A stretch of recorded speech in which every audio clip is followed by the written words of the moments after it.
तैयारियां होने लगी। एक तरफ न्याय का शरीर था, दूसरी ओर न्याय की आत्मा। प्रकृति का पुरुष से लड़ने का साहस हुआ। भानुकुंवरी ने लाला छक्कन लाल से पूछा, हमारा वकील कौन है? छक्कन लाल ने इधर उधर झोंक कर कहा, वकील तो सेठ जी हैं, पर सत्यनारायण ने उन्हें पहले गौठ रखा होगा। इस मुकदमे के लिए बड़े होशियार वकील की जरूरत है। मेहरा बाबू की आजकल खूब चल रही है। हाकिम की कलम पकड़ लेते हैं, बोलते हैं तो जैसे मोटर कार छूट जाती है सरकार। और क्या कहें, कई आदमियों को फांसी से उतार लिया है, उनके सामने कोई वकील जबान तो खोल नहीं सकता। सरकार कहे तो वही कर लिए जाया। छक्कन लाल की अत्युक्ति से संदेह पैदा कर लिया। भानुकुंवरी ने कहा, नहीं, पहले सेठ जी से पूछ लिया जाए, उसके बाद देखा जाएगा। आप जाए, उन्हें बुला लाए। छक्कनलाल अपनी तकदीर को ठोंकते हुए सेठ जी के पास गए। सेठ जी पंडित भृगुदत्त के जीवन काल से ही उनका कानून संबंधी सब काम किया करते थे। मुकदमे का हाल सुना तो सन्नाटे में आ गए। सत्यनारायण को यह बड़ा नेकनीयत आदमी समझते थे। उनके पतन से बड़ा खेद हुआ। उसी वक्त आए। भानुकुंवरी ने रो रो कर उनसे अपनी विपत्ति की कथा कही और अपने दोनों लड़कों को उनके सामने खड़ा करके बोली, आप इन अनाथों की रक्षा कीजिए, इन्हें मैं आपको सौंपती हूँ। सेठ जी ने समझौते की बात छेड़ी। बोले, आपस की लड़ाई अच्छी नहीं। भानुकुंवरी, अन्याय के साथ लड़ना ही अच्छा है। सेठ जी, पर हमारा पक्ष निर्बल है। भानुकुंवरी फिर पर्दे से निकल आई और विस्मित होकर बोली, क्या हमारा पक्ष निर्बल है? दुनिया जानती है कि गौ हमारा है, उसे हमसे कौन ले सकता है? नहीं, मैं सुलह कभी न करूंगी, आप काजों को देखें। मेरे बच्चों की खातिर यह कष्ट उठाएं। आपका परिश्रम निष्फल न जाएगा। सत्यनारायण की नीयत पहले खराब न थी। देखिए, जिस मिति में गौ लिया गया है, उस मिति में 30,000 का क्या खर्च दिखाया गया है। अगर उसने अपने नाम उधार लिखा हो, तो देखिए, वार्षिक सूद चुकाया गया या नहीं। ऐसे नरपिशाच से मैं कभी सुलह न करूंगी। सेठ जी ने समझ लिया कि इस समय समझाने बुझाने से कुछ काम न चलेगा। कागजात देखें, अभियोग चलाने की तैयारियां होने लगी। 4. मुंशी सत्यनारायण लाल खिसियाए हुए मकान पहुंचे। लड़के ने मिठाई मांगी, उसे पीटा। स्त्री पर इसलिए बरस पड़े कि उसने क्यों लड़के को उनके पास जाने दिया। अपनी वृद्धा माता को डॉट कर कहा, तुमसे इतना भी नहीं हो सकता कि जरा लड़के को बहलाओ। एक तो मैं दिन भर का थका मादा घर आऊं और फिर लड़के को खिलाऊं। मुझे दुनिया में न और कोई काम है, न धंधा। इस तरह घर में बावैला मचा कर बाहर आए, सोचने लगे, मुझसे बड़ी भूल हुई। मैं कैसा मूर्ख हूँ, और इतने दिन तक सारे कागज पत्र अपने हाथ में थे। चाहता कर सकता था, पर हाथ धरे बैठे रहा। आज सिर पर आ पड़ी, तो सूझी। मैं चाहता तो बही खाते सब नए बना सकता था, जिसमें इस गौ का और रुपये का जिक्र ही न होता, पर मेरी मूर्खता के कारण घर में आई हुई लक्ष्मी रुठी जाती हैं। मुझे क्या मालूम था कि वह चुड़ैल मुझसे इस तरह पेश आएगी, काजों में हाथ तक न लगाने देगी। इसी उधेड़बुन में मुंशी जी एकाएक उछल पड़े। एक उपाय सूझ गया, क्यों न कार्यकर्ताओं को मिला लूं।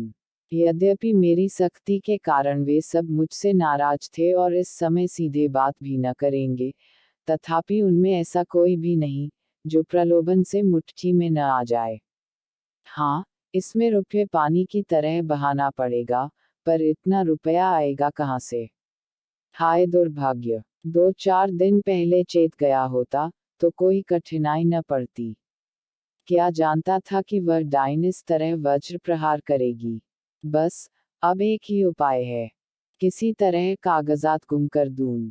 बड़ी जोखिम का काम है, पर करना ही पड़ेगा। दुष्कामनाओं के सामने एक बार सिर झुकाने पर फिर संभलना कठिन हो जाता है। पाप के अथाह दलदल में जहां एक बार पड़े कि फिर प्रतिक्षण नीचे ही चले जाते हैं। मुंशी सत्यनारायण सा विचारशील मनुष्य इस समय इस फिक्र में था कि कैसे सेंध लगा पाऊं। मुंशी जी ने सोचा, क्या सेंध लगाना आसान है? इसके वास्ते कितनी चतुरता, कितना साहब, कितनी बुद्धि, कितनी वीरता चाहिए। कौन कहता है कि चोरी करना आसान काम है? मैं जो कहीं पकड़ा गया, तो मरने के सिवा और कोई मार्ग न रहेगा। बहुत सोचने विचारने पर भी मुंशी जी को अपने ऊपर ऐसा दुस्साहस कर सकने का विश्वास न हो सका। हाँ, इसमें सुगम एक दूसरी तदबीर नजर आई, क्यों न दफ्तर में आग लगा दूं। एक बोतल मिट्टी का तेल और दियासलाई की जरूरत है, किसी बदमाश को मिला लूं, मगर यह क्या मालूम कि वही उसी कमरे में रखी है या नहीं। चुड़ैल ने उसे जरूर अपने पास रख लिया होगा। नहीं, आग लगाना गुनाह बेलजत होगा। बहुत देर मुंशी जी करवटें बदलते रहे, नए नए मंसूबे सोचते, पर फिर अपने ही तर्कों से काट देते। वर्षाकाल में बादलों की नई नई सूरतें बनती और फिर हवा के वेग से बिगड़ जाती हैं। वही दशा इस समय उनके मंसूबों की हो रही थी। पर इस मानसिक अशांति में भी एक विचार पूर्ण रूप से स्थिर था, किसी तरह इन कागजात को अपने हाथ में लाना चाहिए। काम कठिन है, माना, पर हिम्मत न थी, तो रार क्यों मोल ली। क्या 30,000 की जायदाद दाल भात का कौर है? चाहे जिस तरह हो, चोर बने बिना काम नहीं चल सकता। आखिर जो लोग चोरियां करते हैं, वे भी तो मनुष्य ही होते हैं। बस एक छलौन का काम है। अगर पार हो गए, तो राज करेंगे, गिर पड़े, तो जान से हाथ धोएंगे। 5 रात के 10 बज गए। मुंशी सत्यनारायण कुंजियों का एक गुच्छा कमर में दबाए घर से बाहर निकले। द्वार पर थोड़ा सा पुआल रखा हुआ था। उसे देखते ही वे चौंक पड़े। मारे डर के छाती धड़कने लगी। जान पड़ा कि कोई छिपा बैठा है। कदम रुक गए। पुआल की तरफ ध्यान से देखा। उसमें बिल्कुल हरकत न हुई। तब हिम्मत बौधी, आगे बढ़े और मन को समझाने लगे, मैं कैसा बौखल हूँ। अपने द्वार पर किसका डर और सड़क पर भी मुझे किसका डर है। मैं अपनी राह जाता हूँ। कोई मेरी तरफ तिरछी औंख से नहीं देख सकता। हाँ, जब मुझे सेंध लगाते देख ले, नहीं, पकड़ ले, तब अलबत्ते डरने की बात है। तिस पर भी बचाव की युक्ति निकल सकती है। अकस्मात उन्होंने भानुकुंवरी के एक चपरासी को आते हुए देखा। कलेजा धड़क उठा। लपक कर एक अंधेरी गली में घुस गए। बड़ी देर तक वहां खड़े रहे। जब वह सिपाही आंखों से ओझल हो गया, तब फिर सड़क पर आए। वह सिपाही आज सुबह तक इनका गुलाम था। उसे उन्होंने कितनी ही बार गालियां दी थी, लातें मारी थी, पर आज उसे देखकर उनके प्राण सूख गए। उन्होंने फिर तर्क की शरण ली। मैं मानो भंग खाकर आया हूँ। इस चपरासी से इतना डरा मानो कि वह मुझे देख लेता, पर मेरा कर क्या सकता था। हजारों आदमी रास्ता चल रहे हैं, उन्हीं में मैं भी एक हूँ। क्या वह अंतर्यामी है? सबके हृदय का हाल जानता है। मुझे देखकर वह अदब से सलाम करता और वहां का कुछ हाल भी कहता, पर मैं उससे ऐसा डरा कि सूरत तक न दिखाई। इस तरह मन को समझाकर वे आगे बढ़े। सच है, पाप के पंजों में फंसा हुआ मन पतझड़ का पत्ता है, जो हवा के जरा से झोंके से गिर पड़ता है। मुंशी जी बाजार पहुंचे। अधिकतर दुकानें बंद हो चुकी थीं। उनमें सौर और गाय बैठी हुई जुगाली कर रही थी। केवल हलवाइयों की दुकानें खुली थी और कहीं कहीं गजरे वाले हार की हौक लगाते फिरते थे। सब हलवाई मुंशी जी को पहचानते थे, अतएव मुंशी जी ने सिर झुका लिया। कुछ चाल बदली और लपकते हुए चले। एकाएक उन्हें एक बग्घी आती दिखाई दी। यह सेठ बल्लभ दास सवकील की बग्घी थी। इसमें बैठकर हजारों बार सेठ जी के साथ कचहरी गए थे, पर आज वह बग्घी कालदेव के समान भयंकर मालूम हुई। फौरन एक खाली दुकान पर चढ़ गए।